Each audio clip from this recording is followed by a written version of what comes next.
Não pergunte a um professor universitário.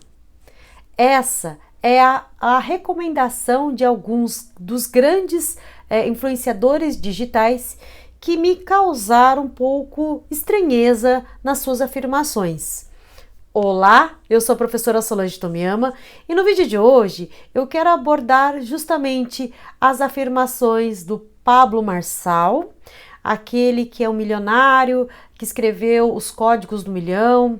Ele é um grande influenciador digital, tem vários cursos e palestras no YouTube que são muito interessantes, mas que me levaram a questionar e até mesmo a perceber se tem razão ou não. Na mesma esteira, o Flávio Augusto, que é o dono da WhatsApp, foi dono do Orlando City, aquele time de futebol, é um milionário, bilionário, né? É autor do livro Geração de Valor 1, 2 e 3 e Ponto de Inflexão. E da mesma forma, também o Érico Rocha, é aquele que o produto dele, né, o curso dele é aquela fórmula de lançamento onde estimula e orienta as pessoas a conquistarem os seus 6 em 7.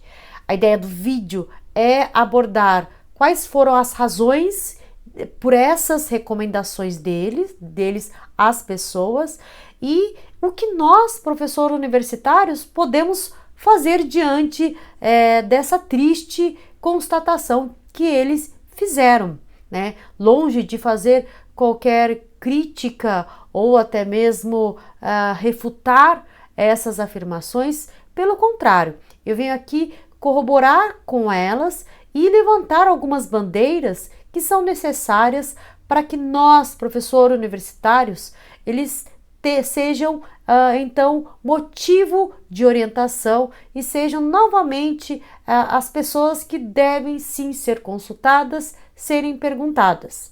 Para isso, a gente precisa entender o porquê, né, que eles, em algum dos seus vídeos, os três afirmaram de maneira categórica: não pergunte a um professor universitário se você tiver uma dúvida ou se você tiver um problema. Os três, de acordo com os seus motivos, né? A gente pode resumir eles abordando algo em comum, tá?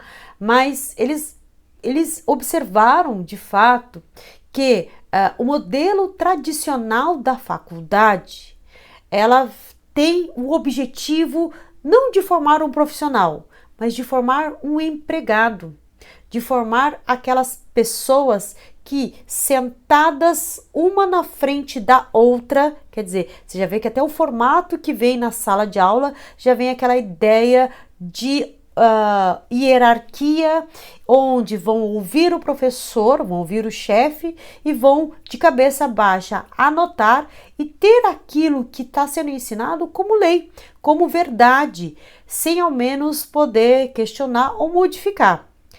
Esse modelo tradicional, eles justamente observam que vem de uma origem lá atrás da Revolução Industrial, onde a ideia era que tivesse uma produção em massa, que tivesse uma produção em série sem questionar.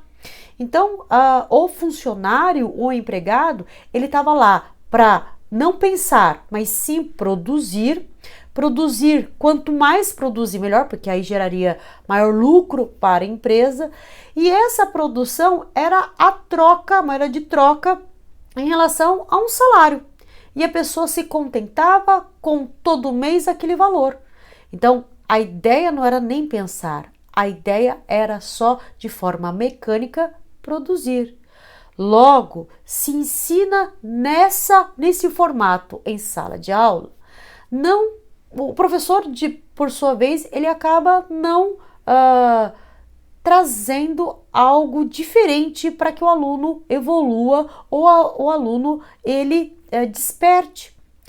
E nesse ciclo vicioso que é o ensino tradicional, ele vem com a ideia de não inovação, e sim apenas de cumprir tabela e cumprir aquele conteúdo programático de forma o quê? Engessada, né?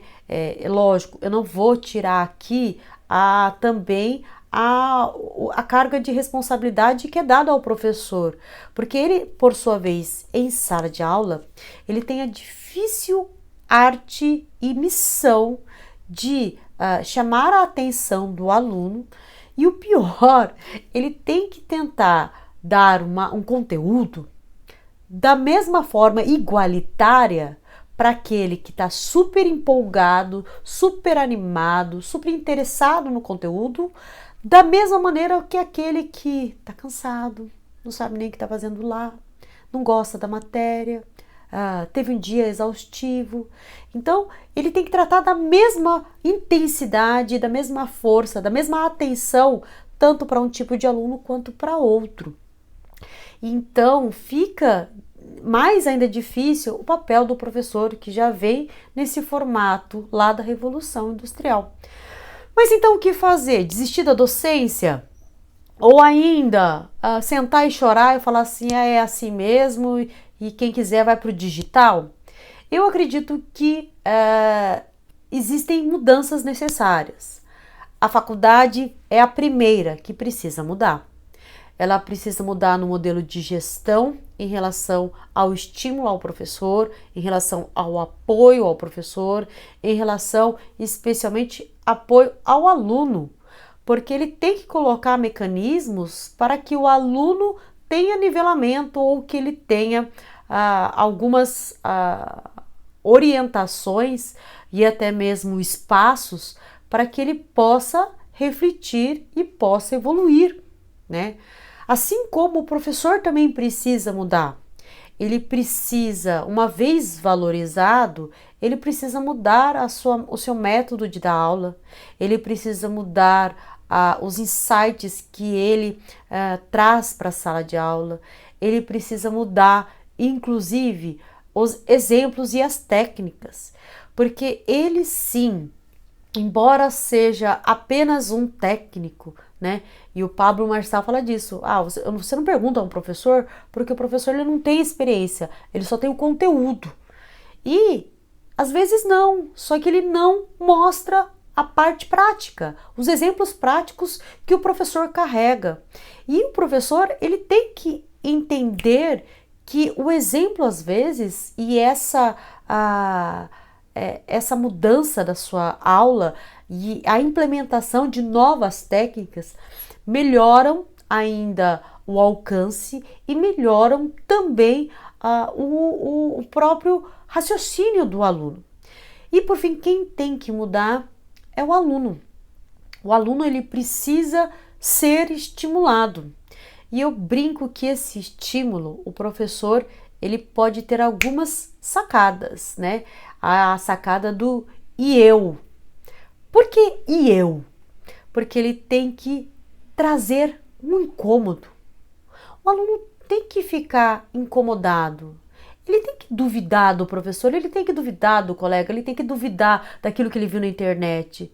Ele tem que parar dessa situação de passividade e falar assim, mas tá certo? Será que é isso mesmo? Vou pesquisar isso. E levar isso à discussão. O aluno, ele precisa, além do da empatia. Da empatia dos colegas, da empatia do professor, da empatia do coordenador, para que entenda que tem dia que a gente não tá bem. E como é que a gente pode melhorar? E tem dia que ele precisa de uma orientação, às vezes não ficou claro, e essa percepção quem faz é o professor. E por fim, a utilidade. O aluno tem que entender qual é a conexão entre o conteúdo recebido e aquilo que ele pode empregar ou utilizar no seu dia a dia profissional, né? Porque aí essa utilidade faz com que ele grave melhor o conteúdo da aula. Bom, o que a gente conclui com tudo isso? A gente conclui que a gente tem que lançar uma bandeira de valorização dos professores não só frente à faculdade, porque a faculdade tem que se remunerar, tem sim que dar condições, tem sim que dar outros suportes ao professor, quer dizer, olha, tem um problema de aluno com TDAH, encaminhe para aquele setor, olha, tá com um problema de aprendizado, encaminhe para aquele professor, ou ainda, não dá esse acúmulo de tarefas que não deixa nem o professor ser um articulador do conteúdo, ele acaba sendo um executor e um bombeiro, que só apaga incêndio e não consegue pensar no estratégico, né? Então, a gente tem que pensar na valorização da faculdade com ele, uma valorização e reconhecimento frente à comunidade pessoal, né? Então entender que essas pessoas, esses grandes milionários, eles têm que enxergar no professor, sim, que é um grande aliado e que pode perguntar sim ao professor, porque o professor sabe responder e ele está saindo dessa caixinha que foi colocada no passado, justamente porque essa pergunta vinda de uma fonte concreta, ela pode vir com uma resposta muito mais certeira e muito mais útil para aquele que perguntou.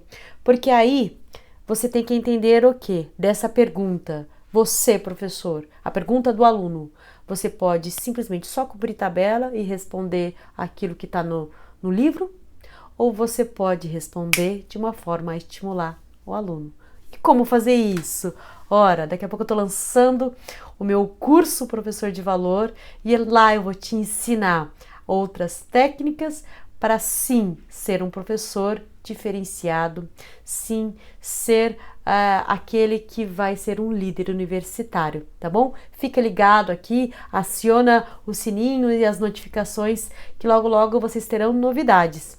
E se inscreva no canal, porque assim eu sei que você gosta de vídeos que eu faço assim, como esses, abordando alguns assuntos importantes do mundo digital para você daí, tá bom? Te vejo no próximo vídeo, um grande beijo!